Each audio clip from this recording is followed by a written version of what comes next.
O te whātalo whātu le whaafonga mai mo mai o le tātou tunu ui so se tafo nei ke lope ia misi fo I paanga tō tino le tātou Radio Samoa. Ia le nei utu sa o hatu whaasalunga a le tātou o unanga mai le official komisi o whainga pālo te uri nuu.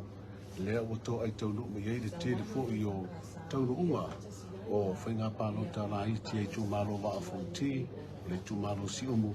Ia whapena fo I le tū malo Faleata wha. Ia ai whatalo whātu I lau whiunga Lilomaiava, malo saifua. Malo Galumalemana. Ia, malo hutapua. Ia, whatalo whātu Autagavaia, malo saifua manuia se tātou tunu, pe o le tā ue Autagavaia. Ia, e le I ato ato o mai, ia whalpalota, la orisi o whalpalota, e leo na e mai mo mai le la atua tuilunga. Ia, ana mawha amtantala atu lea, le tūlanga o le o whangasolo mai ai, ia, le taiminei ma le anga I mai tono tātou whaai unga. Au le I tuina atu I lunga lau papa Lilomaiava ia le tā au nanga fo I le nei teime le aso. O le asa umatau wa o ele sa e ta amilo I whalepalota I Faleata wha o Siumu ia mawa a Fonoti le asa u mori mau fo I tūlanga sa whapena o le whangasolo. Sa whide mu pe sa iaini nei whaavesi fo. So longa manuia mea uma Autagavaia le lei foi le whaafuenga e malo le malo ia pe o tangata whainga tālawa tātou vaenga o no le tamu whailaba ia maua ata ia mani whaamatalanga foi ia peita ia o leana so longa manuia lawa ia whalparota le lei foi le whaafuenga me se foi pule ngā li imwhai pule I le tūlanga foi lea o le puipui le lei malutia ia lalawhanga ia I no whoanga sa whapena ona whaatua ia tātou whalparota ia awa foi le autowa ai ia malu I tūmalone. Le solunu le sa whai le palota mumua le pre-poli. Dasa tūlanga sa ia, dasa o mātou ia wa o le sa e tapo ia tu fo I au. Walanga tu fo I nisi fufuanga ia wa le sa e mori mawina fo tūlanga tau no unga palota mumua. Pawal tūlanga le wa ai le temni le fo I o tiltiro anga ia tu ai ia tātou palota o le aso. O le tōtele le palota Autagavaia. Tōtele ia le pa ia male malu o le atinu mai tu malo ia. E le stala, ai le o anga I whalpalota e whaatino le nātou palota. O leo te ilua, I ila tua manua le mo le so le palota le titi. Ia, o le tūlanga na, sa o wa ia lai o I saina. Ia, maisi fo I whalpalota o I Faleata wha. Na iei nei tangata matua ia sa awatu tāwali, ia mwhaanofo fo I o lātou mfo. E tāli ai leo I tonono wingo I lātou ia o nisi fo o I lātou o lo whapea ona ele I palota momo fo I lele masani ai. Autagavaia. Luinga le sa fide mua ia le palota mumua o mai le aso. E whaanele o ele mingo ia le palo ka momo. Ele pa oken. Ele pa oken. Ia, la mai momenta to tunu Lilomaiava I le te urungo fo nisi o whinga palota o ia ia nisi fo I tu malo. Ia, salo na ua sisilatu I le silita sabe le valia tui o le lau papa Lilomaiava. Ia. Langa ilo lole ia tu ia ia tustusia le tenyo le official nga fisini.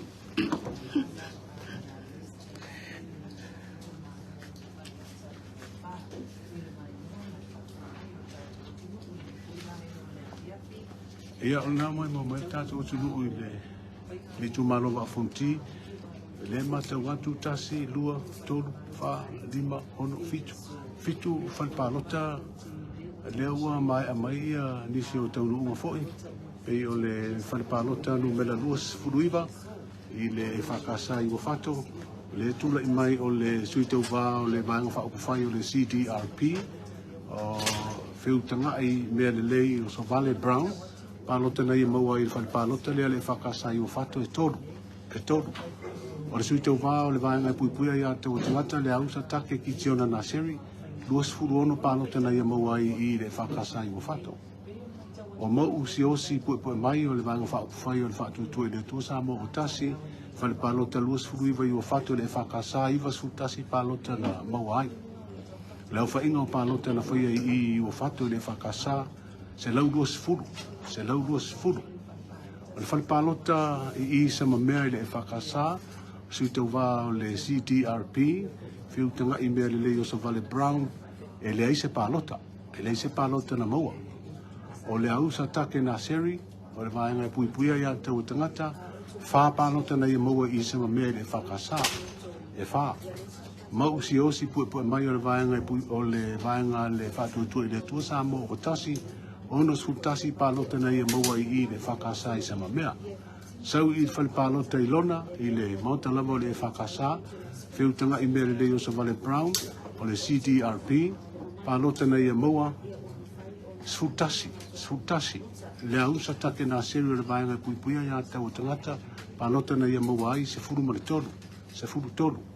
Mau si osi pue mai o le vaenga o le whātua i le tua Samoa o tasi, na ia maua ai palota e ono sfuru valu. Iwa sfuru rua palota le anwhia i le palota le ilona i le whakasa. Ai ono sfuru lima palota sa whia i le whakasa i sama mea. O le whale palota i masina i le whakasa, sui tau wā le CDRP, whiutanga i mea le leo sa Vale Brown, o palota na ia maua ai e tasi. Le ausa take i tiona na seri, palota na ia maua i masina i le whakasa, sfuru mo le iwa, tasi iwa. Mau si osi pue mai o le vaenga o le whātua i le tua Samoa o tasi, lima sfutasi palota na ia maua i masina i le whakasa. O au whainga o palota na whai ai, i le whale palota lea, fitu tasi. Ia, Lilomaiava, se swinga fo e le whaafonga mea le tātou utinu. Ia, o le whapalota i ta e le whanga, ia e whakasa, o whiutanga i mea leo sa Vale Brown, e le eise palota.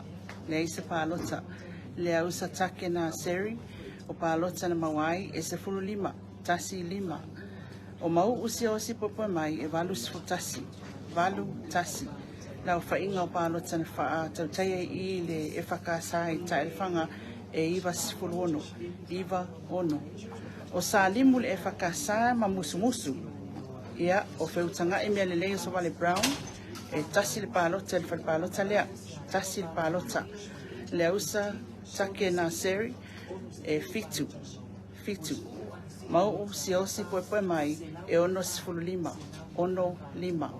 Fitu sifulu tolu palota na whatautaia le palota lea e sa limu musu o le e whakasa.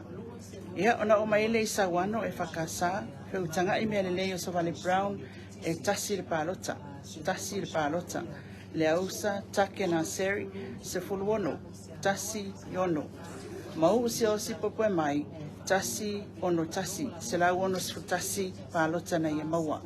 Lau whainga o palota o lo o whaatulanga mai, o palota whaongaina, se lau fitu sfulvalu, tasi fitu valu.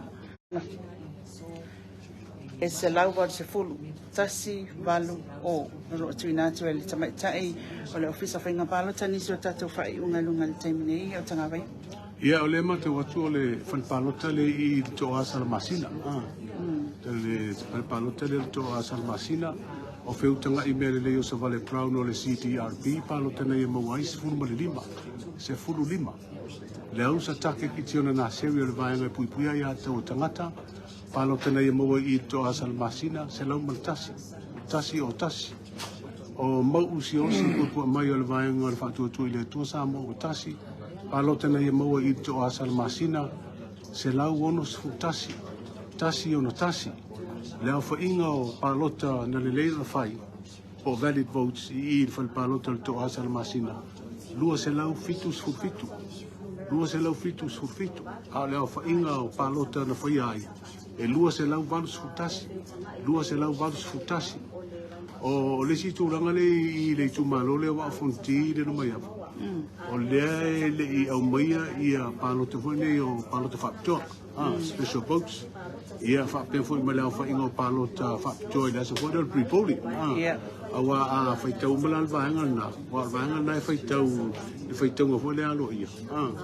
Ia on whatoa maua atua i leo le au whainga o le suitau vāma na palota o maua. O le fo ile ma oti le mai la fo inga pe fieni palota sa le leo na fai. Ai e mata watu i suitau vai o le va Fonoti. I la unga va ia tu i fa le palota ia sa fatino i de so. Autali ai palota fa pitoa ma le pre-bowling. O le pe e maua palota le maua suitau va o le fa tu i le tua Samoa o tasi. Ia mau si osi mai pe afu e lau whainga o whalpalota mai le whalpalota i o whato. Se o mai lai to asal masina a wa e fuatu iai. Iwa tasi ono tasi, ono valu, lima tasi, valu tasi, ono lima, se lau ono tasi, se lau ono tasi. Ia, le au sa take na sewi, e a fui le wharepalota le mai ua fatu se ta pa ia maito asa na masina, lua sifuru ono, fa, sifuru tolu, sifuru iwa, sifuru lima, fitu, sifuru ono, ma se lau maltasi.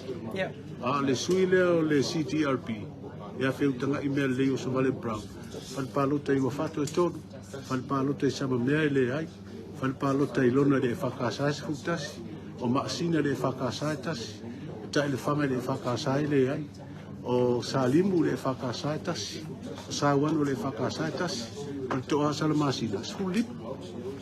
Ia, o tūlanga nā, Autagavaia e sa o lau, talainga te sai fo i o le whatatianga lewa, tūla i mei lunga lau papa. O lau mai tau atu e tolu, ia whalpalota le ese, ia palota fo i e valid votes. Ia mapalota na whaatauta, ia no inga i palota le whaale tonu le whaia. Ia, tono tūlanga nā wale te mawai atua i te tā ope i a Fonoti.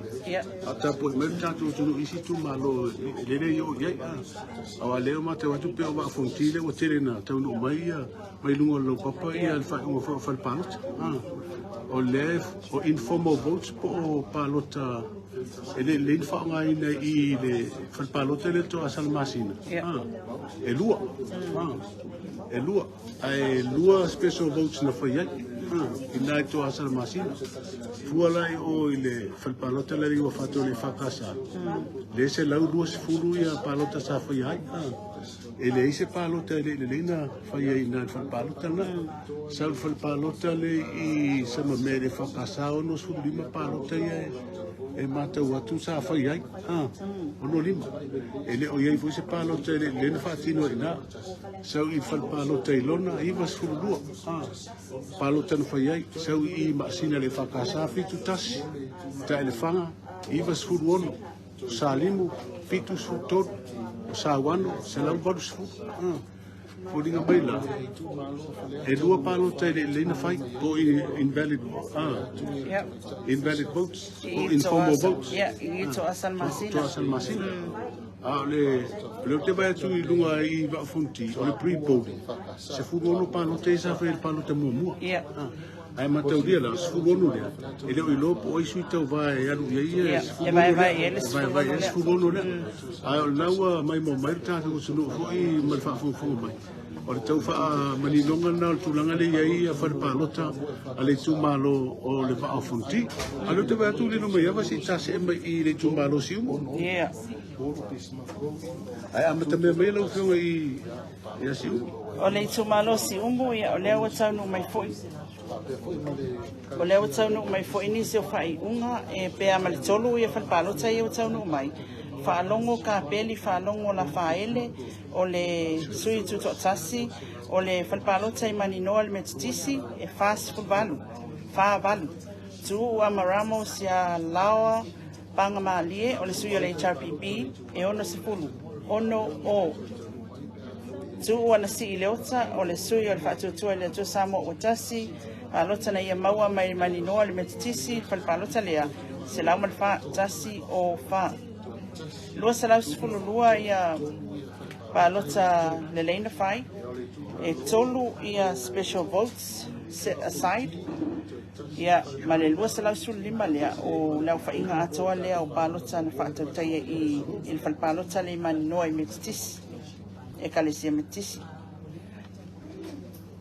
Ia, ona o mai leisi umu isasai, e kalesia Pentecosto tuto tasi o le whalpalota lea, sa whatautai ai a palota, e whalongo ka peli, whalongo la whaele, e lua se lau iwa se fulu, lua iwa o.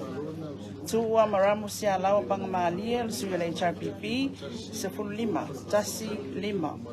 Tua nsi leota o le sui o le whatuatua, le atua Samoa o tasi, tolu se fulu tasi, tolu tasi. Palota lei ona whaatautai ai i palota lea, tolu se lau tolu se fulu ono, ia o lau whai foi lea o palota sa whapea ona whaatautai ai i palota lea.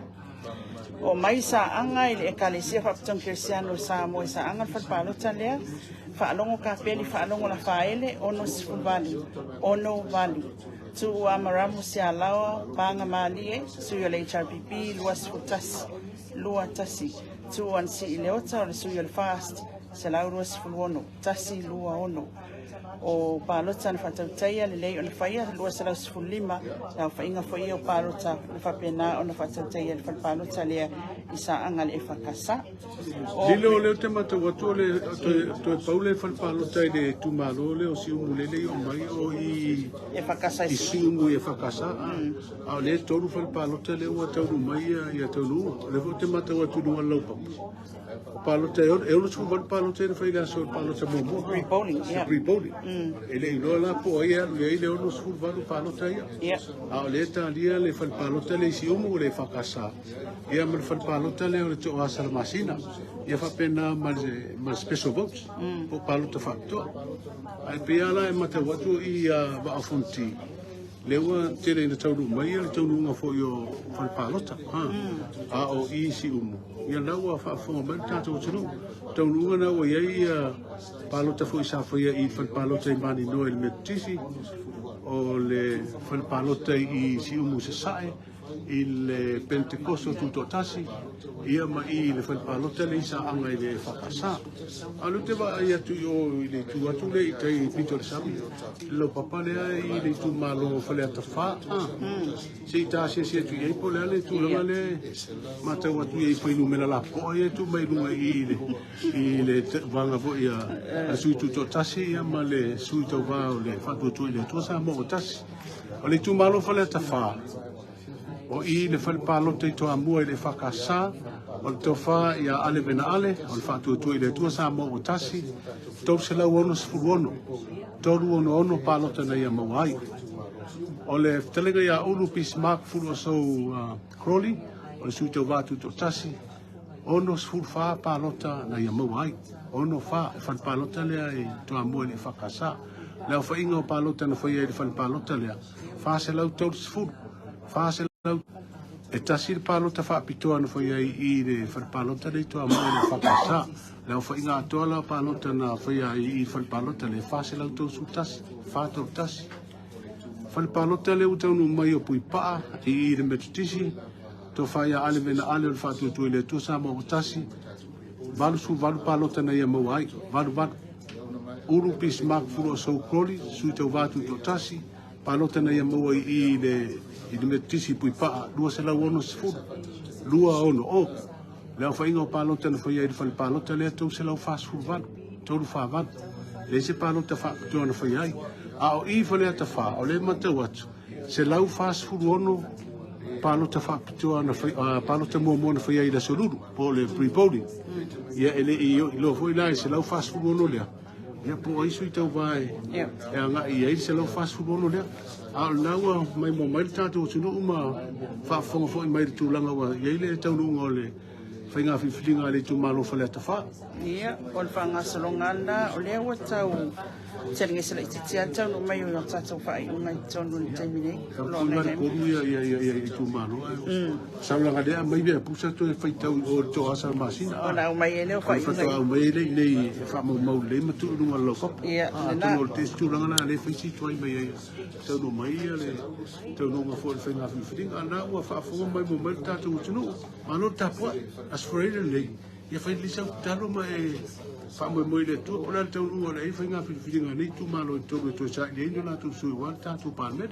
O te mai atu nā alwhatutali ai i special votes mo ai whainia, mo Fonoti, Autagavaia, o fitu ia whalpalota, o tele whalpalota ale a Fonoti o le ua mwhai ona tau nungu mai. Ia o tūlanga na, toi a o special votes leo tōre wa i atu pēna whai. Ia malato pre-polling. Male pre-polling, a tele a lau wawa i atu le tū malo wa Fonoti, o le ua tau nungu mai, ia tau nungu whai o la tō whai ngā whiriwhiringa i le so, o le tū malo Siumu, tasi, lua, e lua whalpalota i tō asal masina mai i Siumu le whakasale le tau no mai. Ia, o special votes, tāpere i lope, fiani, o i tōru special votes leo te mawa i tō e lua la papa. Ruinga, desa whai o le whalpalota le mani noa i Siumu le metisi. Ia, al tūlanga nau taunu, ia taunu mai loa ia, isi whalpalota isi tu malo ia. Ia. Ona mo lola ia leo le tūlanga o ta oto mai ai le whainga whiwhiringa nei asu. E vai atu e close ia whalpalota e lua ia ale ma le suyo tutotas. Ia, o le tūlanga na e wawa ia tu iai. Whinta hoi la ana whai se mate hoi le nei tei. Ono le whata e tāria le whalpalota le seina. E mauta le kalesia metis. Ia, man tua fo ia Autagavaia o le whaitonga mō mua le tato te ia. Ioi, whaitonga mō mua le alo ia. Ia. Le whaatari la ia le metis i seina le whalpalota na. Ia e fuatu ia, se lau whaswara paule le tumalo whesi te leo palota mō mua na whai ai. Se lau whaswara. E le oilo ala po whea rupo ia se lau whaswara le atulanga na e peona e siringia le Lilomaiava. Ia. Angai mai tai. Te tui nā tuni so o whai ungai lunga lau papa. Ia lawa sau Siumu e whakasa. Ia, ora le tumalola le o Siumu. Whalpalota la le Siumu le whakasa le o mate watu le o ilunga lau papa le taununga le Lilomaiava e se e whungaina. Ia. O Siumu e whakasa o le whalpalota le au taunu mai o le i tumalo Siumu. Whalongo ka peli la whaele o le suitu totasi e lua sifufa palota na ia maua. Lua wha. O le tō whatu a maramo si a lau pangamali o sui le HRBB fast full lima palota. Wha lima. Tuan si leota o le whatu tua le tua Samoa o tasi se lau tolu sifufa. Tasi tolu wha. Palota na ia maua. Lua se lau mal tolu ia palota na leon whatu teia lau whainga fo leo palota sa whatinoina i whalpalota lea Siumu e whakasa. Toi ala to asal masina Autagavaia le tali o Siumu. Ia, toi au le to asal masina le talia ia le taununga fo. Ia ona apenale ona mautu mai whalpalota le tumalo Siumu. Au I Faleata wha. Le mata watu toi al whalpalota le I seina, le metisi. Ia, wa le mata watu e tasi le special vote por palota whakatoa le sa whai whalpalota I toa mua le whakasa. Ia, ma le pre-polling la le por palota mo se lau fast food. Au te loa, a taunu mai le whalpalota le I seina le metisi. Ia na tauto mai le se tūlanga o le ai le taunu o le whainga whiwhiringa Faleata wha. Ta leila wa.